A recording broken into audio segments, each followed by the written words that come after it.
नमस्कार साथियों, मैं महाराज कुमार गुप्ता। आप सभी का अपना YouTube चैनल दक्ष म्यूजिक क्लासेस में मित्रों आपको स्वागत है। मित्रों, यदि बिहार शिक्षक भर्ती 2025 की तैयारी कर रहे हैं, TRE 4 की तैयारी मित्रों यदि आप लगे हुए हैं या फिर मित्रों ए स्टेट या BPSC मित्रों क्वालिफाई होना चाहते हैं तो साथियों यह क्लास आपके लिए अति महत्वपूर्ण है। साथियों बताते चलें कि आज का मेरा महत्वपूर्ण टॉपिक है संगीतज्ञों का जीवनी। मित्रों यहाँ से आपके एग्जाम से प्रश्न आना ही आना एकदम निश्चित है। आज हम लोग मित्रों किन के बारे में जीवनी पढ़ेंगे तो उस्ताद अल्लाह रखा खां के बारे में, पंडित कंठे महाराज के बारे में, समता प्रसाद डेट मीन्स उनको गुदई महाराज भी बोला जाता था, नाना पानसे जी के बारे में, कुदौ सिंह पखावज के बारे में। मित्रों 5 संगीतज्ञों का जीवनी, मित्रों 5 संगीतज्ञ जो मित्रों प्रमुख कलाकार हैं उनके बारे में मित्रों आज रात्रि 8 बजे हम जैसे डीपली बता रहे हैं, ध्यान से आपको देखने की जरूरत है। मित्रों यदि इस चैनल पर पहली बार साथियों विजिट कर रहे हैं तो आप हमारे साथ चैनल को सब्सक्राइब करके मित्रों प्रतिदिन क्लास को ज्वाइन करें। पहला मेरा व्यक्ति है उस्ताद अल्लाह रखा खां। उस्ताद अल्लाह रखा खां के बारे में तो हम लोग जानेंगे। अंतरराष्ट्रीय ख्याति प्राप्त तबला वादक अल्लाह रखा खां के नाम से प्रायः सभी तबला प्रेमी परिचित हैं। अर्थात पूछ देगा आपके एग्जाम में कि अल्लाह रखा खां कौन से वाद्य यंत्र बजाते हैं तो तबला वादक है। क्या बजाते हैं तो तबला मित्रों बजाते हैं। नहीं, अल्लाह रखा खां का मित्रों जो जन्म हुआ था 1851 ईस्वी में पंजाब के रतनगढ़, जिसको गुरदासपुर में मित्रों हुआ था। ठीक है, अल्लाह रखा का जन्म मित्रों कब हुआ था तो 1851 ईस्वी में। बताइए फट से, अल्लाह रखा खां का जन्म कब हुआ तो 1851 ईस्वी में। और कहाँ हुआ तो राज्य पूछेगा तो पंजाब, और जगह पूछेगा तो रतनगढ़, वर्तमान से मित्रों गुरदासपुर उसको बोला जाता है। ठीक है, इनके पिता का नाम हाशिम अली था जो खेती बाड़ी का काम करते थे, मतलब किसान थे। ठीक है, पूछ देगा उस्ताद अल्लाह रखा खां के पिता कौन थे तो हाशिम अली थे। मित्रों आगे ध्यान दीजिएगा, वैसे तो बाल्यकाल से अल्लाह रखा खां को संगीत से लगाव था, किंतु 15-16 वर्ष की आयु में आपने पठानकोट की एक नाटक कंपनी में नौकरी कर ली।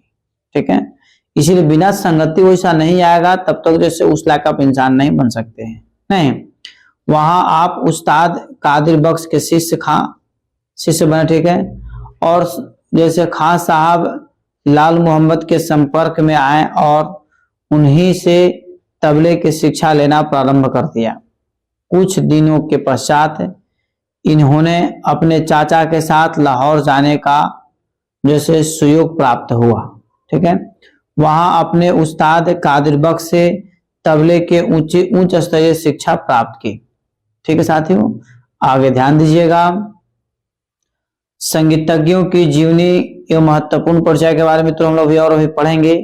उस्ताद अल्लाह रखा खां के बारे में लाहौर और दिल्ली के आकाशवाणी केंद्रों से कुछ दिनों तक तबला वादन प्रसारित करने के बाद 1937 ईस्वी में अल्लाह रखा खां मुंबई चले गए। वहां भी आपने आकाशवाणी केंद्र में नौकरी कर ली और 4-5 वर्ष के पश्चात आप फिल्म के क्षेत्र में संपर्क में आ गए। ठीक है, और कुछ फिल्म में संगीत निर्देशन कार्य भी किया। मतलब समझ सकते हैं कि स्ट्रगल कितना बड़ा टॉपिक था। अल्लाह रखा खां का तबला वादन पंजाब घराने की विशेषताओं से ओत-प्रोत है। मतलब अल्लाह रखा खां का संबंध किस घराने से है तो तबला घराने, सॉरी पंजाब घराने से। क्या बजाते हैं तो तबला वादक है। मित्रों ध्यान दीजिएगा, बेमिसाल तैयारी और सफाई आपकी वादन शैली के विशेष गुण है।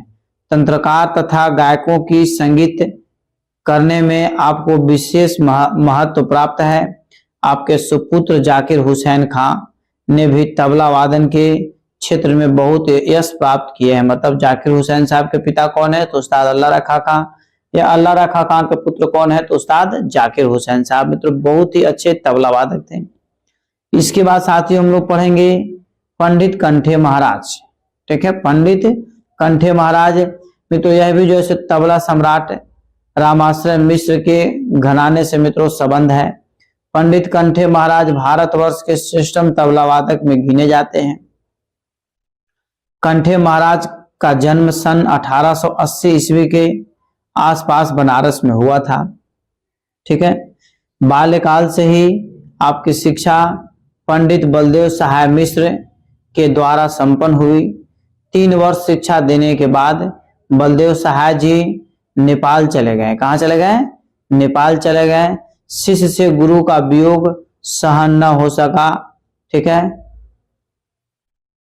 फलतः कंठे महाराज को भी नेपाल पहुंचना पड़ा और वहां जाकर पुनः 4 वर्ष तक गुरु के सानिध्य में कंठे महाराज ने तबले की उच्च स्तरीय शिक्षा प्राप्त की।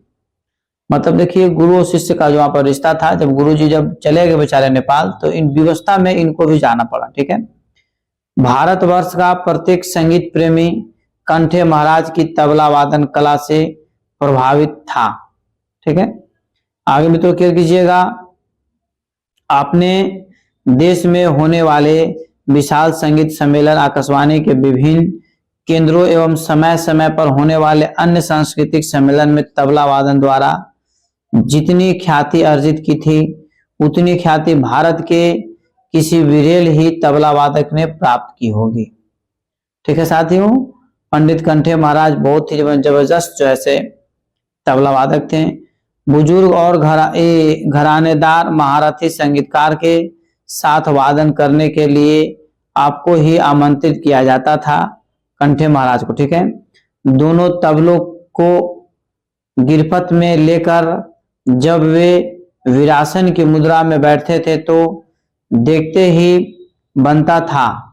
बाएं तबला पर आपका अद्भुत आधिपत्य था। ठीक है, कठिन ताल, विविध छंद, बनारस अंग की गत, परण और स्तुतियों का प्रदर्शन करने में आपका कोई जोड़ नहीं था। यदि कहा जाए कि कंठे महाराज बनारस परंपरा के साक्षात प्राकृतिक थे तो कोई जैसे अतिरिक्त नहीं होगी। ठीक है साथियों, इस प्रकार मित्रों आगे ध्यान दीजिएगा। 1 अगस्त 1968 ईस्वी को बनारस में ही आपका स्वर्गवास हो गई और पंडित कंठे महाराज प्रमुख शिष्यों में उनके पुत्र पंडित किशन महाराज का नाम भारतवर्ष के श्रेष्ठ तबला वादक में गिना जाने लगा। मतलब जो उनके पुत्र थे किशन महाराज, किनके पुत्र? कंठे महाराज का, वो जैसे उनको अपने शागिर्द पुण्य से दे दिए और पूरे विश्व में, पूरे भारतवर्ष में कंठे महाराज को तो तबला वादक के रूप में जानना क्लियर हो गया। आगे में तो ध्यान दीजिएगा। समता महाराज को तो गुदई महाराज के नाम से भी जाना जाता है। समता महाराज को गुदई महाराज के नाम से मित्रों जाना जाता है।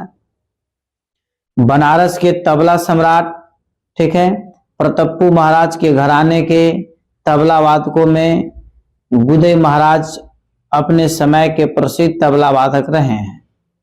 आपका जन्म 18 जुलाई सन 1920 ईस्वी को काशी में हुआ था। गुदई महाराज का जन्म 18 जुलाई 1920 ईस्वी का हुआ था, तो काशी में हुआ था। आपकी प्रारंभिक शिक्षा घर पर ही आपके पिता वाचा प्रसाद मिश्र के द्वारा प्रारंभ हुई। ठीक है, पंडित वाचा प्रसाद, वाचा लिखा है, पंडित वाचा प्रसाद मिश्र स्वयं तबले के कलाकार थे, अतः 7 वर्ष की आयु तक इनके द्वारा गुदई महाराज को व्यवस्थित शिक्षा मिलती रही। पिताजी के मृत्यु के पश्चात आपकी तालीम पंडित बिक्कू जी मिश्र के द्वारा आगे बढ़ती रही। अत्यंत रियाज और अथक परिश्रम द्वारा आपने इसमें अच्छी सफलता प्राप्त ली। सन 1980 ईस्वी में आपको भारत सरकार ने पद्म श्री विभूषण जैसे विभूषित किया गया, नवाजा गया। पूछेगा एग्जाम में कि समता महाराज को पद्म श्री पुरस्कार कब मिला, तो 1980 ईस्वी में। ठीक है, आपके 2 पुत्र हुए, कुमार और लौकेश। देश विदेशों में गुदई महाराज ने अपने वादन द्वारा तबला को सम्मान दिलाया था। ठीक है, साथ ही फिल्म के क्षेत्र में भी आपने अच्छी ख्याति अर्जित की है। आपके उल्लेखनीय शिष्य मित्रों पंडित सत्यनारायण मिश्र शैक्षणिक क्षेत्र था, तथा पुत्र कुमार लाल क्रियात्मक क्षेत्र के नाम से मित्रों जैसे प्रसिद्ध हुए। साथियों, अगला टॉपिक मेरा है नाना साहब पानसे। ठीक है, नाना पानसे के मित्रों नाम से जैसे प्रचलित है। तो मित्रों केयर कीजिएगा बारीकी से। नाना साहब पांसे के बारे में मित्रों हम लोग बारीकी से जानेंगे कि यह जो मित्रों पखावज वादक थे, क्या थे? पखावज वादक थे। साथियों इंदौर के निवासी थे। नाना साहब पांसे कहाँ के रहने थे? इंदौर के रहने वाले थे। किशोर अवस्था में एक बार इन्हें कीर्तन मंडली में अपने पिताजी के साथ काशी जाने का सौभाग्य प्राप्त हुआ। वहां इनकी भेंट एक राजपूत ब्राह्मण से हुई जिसका नाम जोधासी था। ठीक है। दिवालियों में रामचरितमानस का पाठ, भजन, कीर्तन आदि इस ब्राह्मण की जीविका उपार्जन के साधन थे।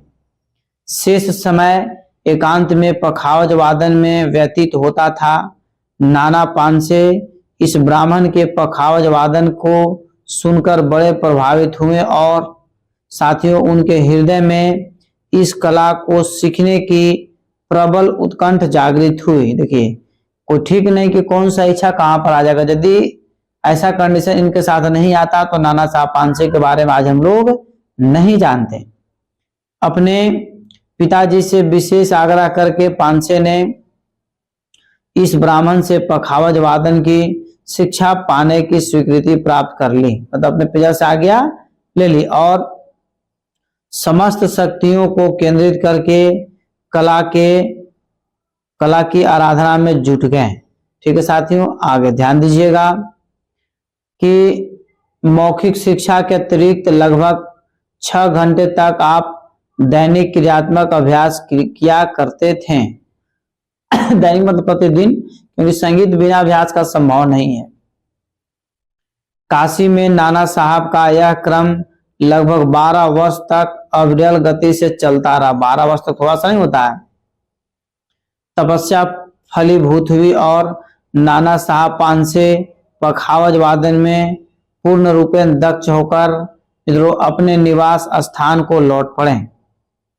ठीक है, मतलब अब ये तुम 100% निपुण हो गए पखावज बजाने में। ठीक है मित्रों, इंदौर आने पर नाना साहब ने मित्रों प्राप्त विद्या में अपनी बुद्धि के अनुसार अनेक आवश्यक जैसे संसाधन किए।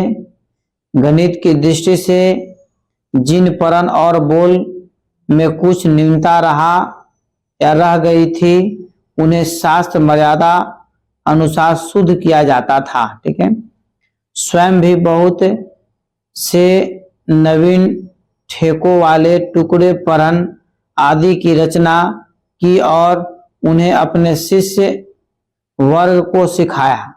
ठीक है, नाना साहब पांसे उद्धट और अद्वितीय वादक होने के साथ साथ वैसे उच्च कोटि के शिक्षक भी थे। साथियों इसको आप जरूर याद कर लीजिएगा। और मित्रों यदि आप इस चैनल पर पहली बार विजिट कर रहे हैं तो मित्रों तो आप हमारे चैनल को जरूर सब्सक्राइब करें। मित्रों नाना साहब पांसे के बारे में यह मित्रों आपका जीवनी है जैसे इंदौर से संबंधित है। मित्रों इसको आप नोट जरूर कर लिया कीजिए। यदि नोट नहीं कर पा रहा है तो मित्रों स्क्रीनशॉट फट से ले लीजिए ताकि आराम से इसको बैठ करके देख सकते हैं। नहीं साथियों आगे ध्यान दीजिएगा। कुदौसी पखावजी बहुत ही मित्रों महत्वपूर्ण टॉपिक है। कुदौसी पखावजी, पखावज वादक में कुदौसी पखावज का नाम आज भी बड़े सम्मान और सदा के साथ मित्रों लिया जाता है। नहीं साथियों केयर कीजिएगा, यह निर्वात सत्य है कि आप अपने समय के अद्वितीय पखावज वादक हो गए। आपका जन्म 1815 ईस्वी में, मतलब कहने का मतलब कुदौसी पखावज का जन्म कब हुआ? तो 1815 ईस्वी में के लगभग मित्रों उत्तर प्रदेश में हुआ था। जिला पूछेगा तो बांदा। ठीक है, पिता का नाम गप्पे या गुप्ते थे। भवानी उर्फ श्रीदास जी से आपने मृदंग की शिक्षा ग्रहण की थी। उन दिन उत्तर भारत का प्रमुख नगर लखनऊ था, मध्य भारत का प्रमुख नगर ग्वालियर था और मित्रों संगीत के क्षेत्र में संगीत के केंद्र बने हुए थे। लखनऊ के शासक नवाब वाजिद अली शाह और ग्वालियर के महाराज जयजी राव दोनों ही मित्रों संगीत कला के अनेक प्रेमी थे। ठीक है, इसी कारण ध्यान दीजिएगा मित्रों, हाँ, इसी कारण उक्त दोनों नगरों में भारतीय संगीत भली भांति प्रफुल्लित रही थी। एक बार वाजिद अली साहब के दरबार में पखावज वादन के संबंध में कुछ प्रतिस्पर्धा उत्पन्न हो गई। इस प्रतिस्पर्धा, ठीक है, विजय प्राप्त करने वाले को नवाब की ओर से 1000 रुपये के पुरस्कार की घोषणा मित्रों कर दी गई। कुदौत सिंह ने इस प्रतियोगिता में मित्रों जोग सिंह नामक पखावजी को परास्त कर अपनी संपत्ति मित्रों जीत लिए थे, मतलब प्राइज को जीत लिए हैं। साथियों, यह भी टॉपिक आपका जैसे कुदौत सिंह पखावजी के बारे में है मित्रों, इसको आप स्क्रीनशॉट लेकर के जरूर पढ़ा कीजिए, ठीक है, क्योंकि जब तक आप मित्रों डीपली अध्ययन नहीं कीजिएगा तब तक मित्रों एग्जाम निकालना बड़ा टफ है। नहीं, डीपली नॉलेज ही साथियों आपको आगे बढ़ने में मदद करता है। साथियों, अगले पेज पर क्लियर कीजिएगा। अगला पेज आपका है मित्रों, जिस पेज को मित्रों हम नहीं पढ़ पा रहे उस पेज को मित्रों आप स्क्रीनशॉट फट से लिया कीजिए। जैसे लाइन से अंतिम लाइन में देखिएगा, स्पष्ट और निर्बद्ध बात सुनकर महाराज अत्यंत प्रसन्न हुए और उन्होंने उदय सिंह को अपने दरबार में रख लिया। ठीक है, इस प्रकार साथियों अगले पेज पर ध्यान दीजिएगा, इसको स्क्रीनशॉट जरूर ले लीजिए। साथियों ध्यान दीजिएगा कुदौत सिंह महाराज के बारे में। कहते हैं कि सन 1857 ईस्वी के विद्रोह के समय आप दतिया चले गए थे। दतिया उस समय विद्रोह को आश्रय स्थल था। ठीक है, मतलब बहुत सारे ऐसे भारतीय भी थे जो अंग्रेजों के से मित्रों मिले हुए थे, इसलिए इन गवर्नमेंट क्या करता था, ठीक है, कि एक ऐसा बिल्डिंग का निर्माण करवाया था जिसमें कुछ ही लोग वहां पर पार्टिसिपेट हुए, जिसके कारण 1857 में जो भी क्रांतिकारी लड़ रहे थे उनको लड़ने का मौका न मिले और हमारे जीत भी हो। साथियों यदि मित्रों अभी तक इस पेज को स्क्रीनशॉट नहीं लिए हैं तो मित्रों फट से स्क्रीनशॉट ले लीजिए। मित्रों फट से आपका कार्य जैसे रनिंग मोड में रहेगा। मित्रों ध्यान दीजिएगा कि उनकी भुजाएं कुछ लंबी थी, पीले रंग का असफल तहमद, ठीक है, बाघ चर्म की टोपी, माथे पर जैसे मित्रों सिंदूर की 3 आड़े लय, ठीक है मित्रों प्रस्तुत। मित्रों इसको जैसे आप स्क्रीनशॉट जरूर ले लीजिए। स्क्रीनशॉट लेकर के मित्रों आप कमेंट में बताइए कि मित्रों और कितना जरूरी आपको है। ठीक है साथियों, इस प्रकार आज का क्लास मित्रों यहीं पर समाप्त किया जा रहा है। इतना ठंड पड़ने के बावजूद भी हम लोग आपके साथ जुड़े हुए, इसके लिए आप भी बधाई के पात्र है कि आप हमारे साथ जुड़े हुए हैं। और मित्रों आप लगातार तैयारी में लगे हुए रहे, क्योंकि कब मित्रों वैकेंसी इश्यू कर दे आपको यह तो पता नहीं है। अतः यदि आपके पास डीपली जानकारी रहेगा तो कोई भी एग्जाम में मित्रों एक सीट भी यदि म्यूजिक का रहेगा तो मित्रों आप 100% फाइट कर सकते हैं। साथियों ध्यान दीजिएगा, यदि आप state, BPSC, DSSB, NET, KVS, ई-मेंस में तो तैयारी कर रहे हैं तो मित्रों यह चैनल आपके लिए अति महत्वपूर्ण है। साथियों बताते चलें कि इस चैनल पर यदि पहली बार विजिट कर रहे हैं तो आप हमारे चैनल को सब्सक्राइब करें, लाइक करें, शेयर करें, कमेंट करें। और मित्रों अभी तक जैसे आप पैकेज नहीं परचेज किए हैं तो मित्रों इस नंबर के माध्यम से मित्रों कांटेक्ट करके जैसे मित्रों जितना जल्द हो सके पैकेज को परचेज कर लीजिए। तब तक के लिए साथियों स्वस्थ रहिए, मस्त रहिए और एक बार प्रेम से बोलिए भारत माता की जय।